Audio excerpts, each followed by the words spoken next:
ஒரு மகிழ்ச்சியான செய்தி. இதயம் நல்லெண்ணெயின் விலை லிட்டருக்கு ரூபாய் 105 குறைஞ்சிருக்கு. செப்டம்பர் 2023ல 1 லிட்டர் இதயம் நல்லெண்ணெயின் அதிகபட்ச விலை ரூபாய் 503. ஆனா இப்ப 1 லிட்டர் இதயம் நல்லெண்ணெயின் விலை ரூபாய் 398 மட்டும்தான் தமிழ்நாட்டுல. அப்ப இனிமே எல்லாரும் இதயம் நல்லெண்ணெய் வாங்கலாம் இல்ல?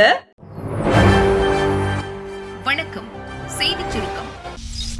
வீட்டின் கூரை இடிந்து 2 பெண்கள், சிறுவன் மரணம். மதுரை மாவட்டத்தில் நேற்றிரவு இடி மின்னலுடன் மழை பெய்தது. திருப்பரங்குன்றம் அருகே உள்ள வளையங்குளம் கிராமத்திலும் கனமழை பெய்ததால் இரவில் மின்சாரம் துண்டிக்கப்பட்டது. முத்தாலம்மன் கோயில் தெருவைச் சேர்ந்த 65 வயது அம்மா பிள்ளை, 55 வயது வெங்கட்டி அம்மாள் ஆகியோர் வீட்டு வாசலில் அமர்ந்து பேசிக் கொண்டிருந்தனர்.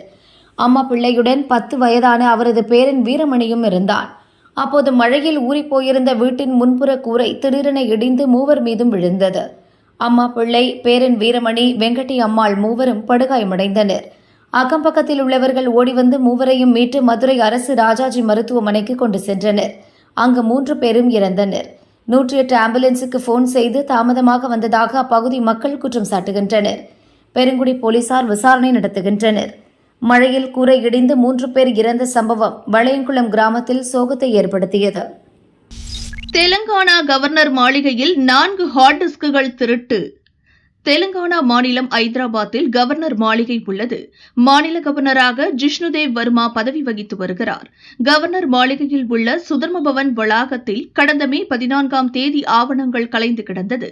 இதனை பார்த்து அதிர்ச்சியடைந்த அதிகாரிகள் சிசிடிவி கேமராக்களில் பதிவான காட்சிகளை ஆய்வு செய்தனர். அதில் ஹெல்மெட் அணிந்து வந்த நபர் ஒருவர் கவர்னர் மாளிகையில் இருந்த ஆவணங்கள் மற்றும் 4 முக்கிய ஹார்ட் டிஸ்குகளை திருடி சென்றது தெரியவந்தது. இதுபற்றி பஞ்சகுட்டா போலீஸ் நிலையத்தில் புகார் அளிக்கப்பட்டது.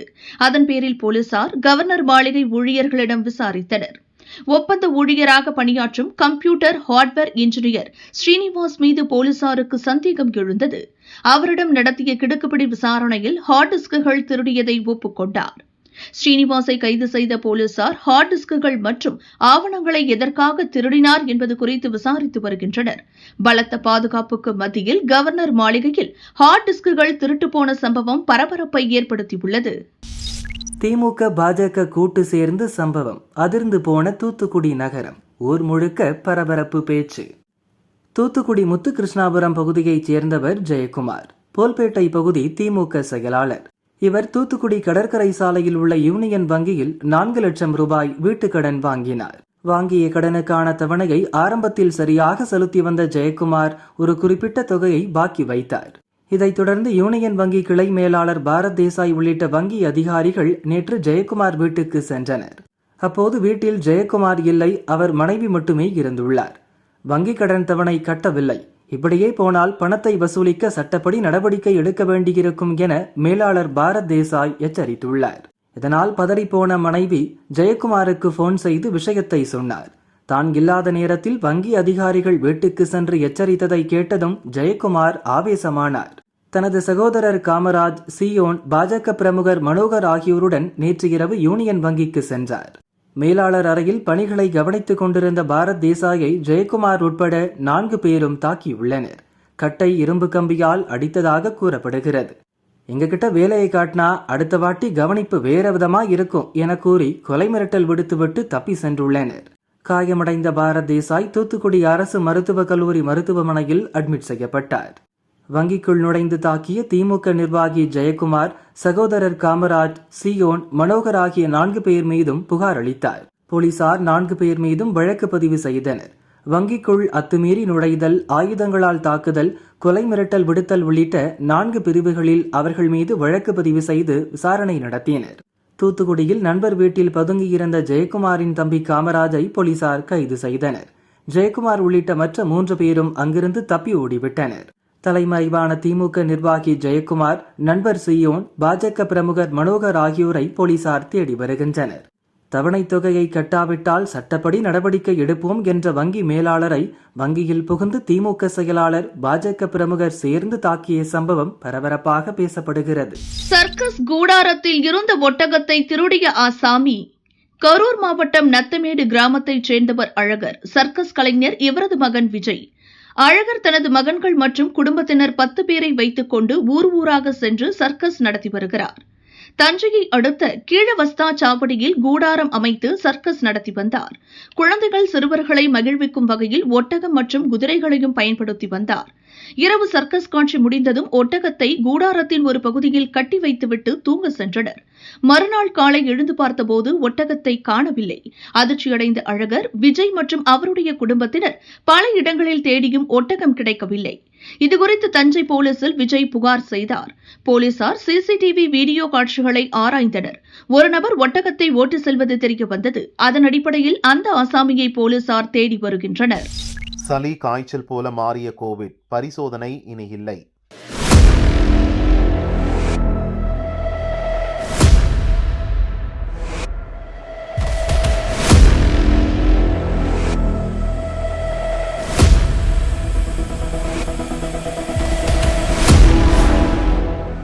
ஆசிய நாடுகளில் கோவிட் தொற்று பரவ துவங்கியுள்ளது.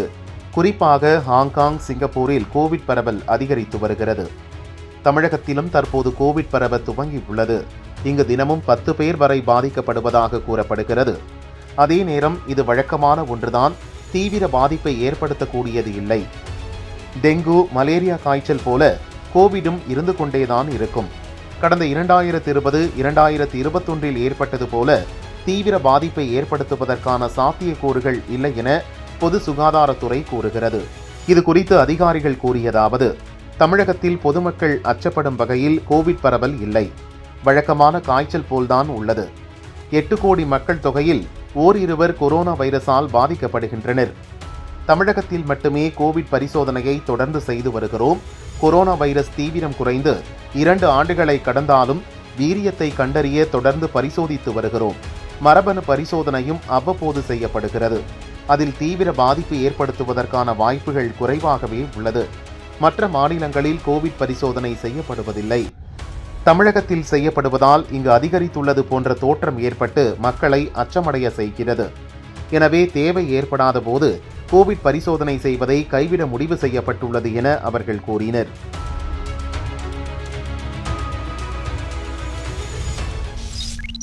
ரஷ்யா உக்ரைன் போரில் திருப்பம். அதிபர் புட்டின் முக்கிய அறிவிப்பு. ட்ரம்ப் முயற்சி சக்சஸ். உக்ரைன் நாட்டின் தெற்கு பகுதியில் உள்ள கிரீமியா தீபகற்பத்தை ரஷ்யா 2014 கைப்பற்றியது. கிழக்கு உக்ரைனில் பிரிவினைவாதிகளுக்கு ஆதரவாகவும் ரஷ்யா இருந்து வருகிறது. இந்த சூழலில் நேட்டோ கூட்டமைப்பில் உக்ரைன் சேர முயற்சி செய்ததை ரஷ்யா அச்சுறுத்தலாக பார்த்தது. இது போன்ற காரணங்களால் 2022 பிப்ரவரியில் இரு நாடுகளும் போரில் குதித்தன. இன்று வரை சண்டை தொடர்ந்து கொண்டிருக்கிறது. 3 ஆண்டுக்கு மேலாக நடக்கும் போரை முடிவுக்கு கொண்டுவர அமெரிக்கா, ஜெர்மனி போன்ற நாடுகள் முயன்று வருகின்றன. அமெரிக்காவின் அழுத்தம் காரணமாக கடந்த வாரம் துருக்கி நாட்டில் ரஷ்யா உக்ரைன் குழுவினர் அமைதி பேச்சு நடந்தது. இதில் போர் நிறுத்தம் குறித்த எந்த முடிவும் எட்டப்படவில்லை. இரு தரப்பிலும் தலா 1000 போர்க்கைதிகளை விடுவிப்பது என்ற அளவில் இரு நாடுகளும் பேச்சுவார்த்தையை முடித்துக் கொண்டன. இரு நாடுகளுக்குமான போரை முடிவுக்கு கொண்டுவர தொடர் முயற்சிகளை எடுத்து வரும் அமெரிக்க அதிபர் ட்ரம்ப் நேற்று ரஷ்ய அதிபர் விளாடிமிர் புட்டினுடன் போனில் 2 மணி நேரம் பேசினார். ரஷ்யா உக்ரைன் போரால் ஒவ்வொரு வாரமும் 5000 இளைஞர்கள் கொல்லப்படுகின்றனர். இந்த மோசமான சூழலை தடுக்க ரஷ்யா முன்வர வேண்டுமென விளாடிமிர் புட்டினுடன் பேசினேன். அவருடனான பேச்சு மிகவும் சிறப்பாக அமைந்தது. இனி இரு நாடுகளும் போர் நிறுத்த ஒப்பந்தத்துக்கான பேச்சுவார்த்தைகளை உடனடியாக தொடங்குவார்கள் என எதிர்பார்க்கிறேன் என வெள்ளை மாளிகையில் அதிபர் ட்ரம்ப் தெரிவித்தார். போன் உரையாடலை உறுதி செய்த ரஷ்ய அதிபர் புட்டின் பேச்சுவார்த்தைக்கு ரஷ்யா தயாராக இருப்பதாக தெரிவித்துள்ளார். எதிர்காலத்தில் ரஷ்யா உக்ரைன் இடையே ஒரு அமைதி ஒப்பந்தத்தை கொண்டு வரவும் அது குறித்து உக்ரைனுடன் சேர்ந்து பணியாற்றவும் தயாராக இருப்பதாக அமெரிக்க அதிபரிடம் கூறியிருக்கிறோம். அமைதியை நோக்கி நகர்வதற்கான பயனுள்ள வழிகளை நாம் தீர்மானிக்க வேண்டும் என விளாடிமிர் புட்டின் தெரிவித்திருக்கிறார். தர்மபுர ஆதீனத்தில் களை கட்டிய பட்டின பிரவேச நிகழ்ச்சி.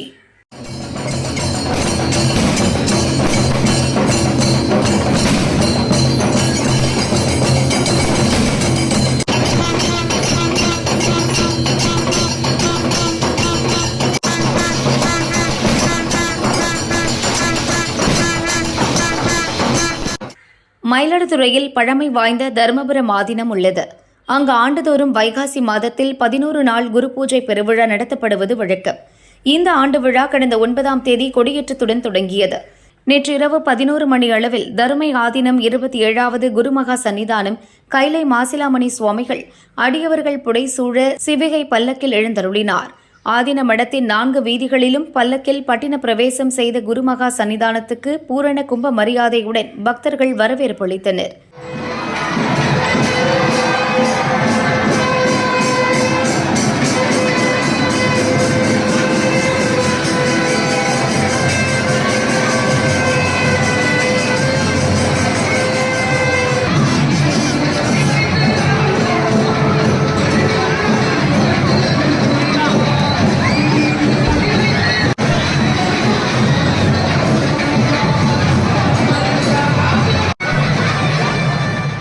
தொடர்ந்து தர்மபுர ஆதீனம் ஞான குலு காட்சியில் எழுந்தருள திருவனந்தாள் ஆதீன இளவரசு சபாபதி தம்பிரான் சுவாமிகள் பாவான அபிஷேகம் செய்து வைத்து மகா தீபாராதனை செய்து வழிபாடு நடத்தினார். தொடர்ந்து குருமகா சன்னிதானம் பக்தர்களுக்கு அருளாசி வழங்கினார். இதில் மதுரை ஆதீனம், செங்கோல் ஆதீனம், வேளாக்குறிச்சி ஆதீன இளவரசு சுவாமிகள், தருமை ஆதீனம் திருநாவுக்கரசு தம்பிரான், ஞானசம்பந்த தம்பிரான், மாணிக்கவாசக தம்பிரான் சுவாமிகள் மற்றும் திரளான பக்தர்கள் கலந்து கொண்டனர். பட்டின பிரவேசம் ஏற்பாடுகளை ஆதீன பொது மேலாளர் ரங்கராஜன், கோவில்களின் தலைமை கண்காணிப்பாளர் மணி மற்றும் ஆதீன கோவில்களின் சிப்பந்திகள் செய்திருந்தனர்.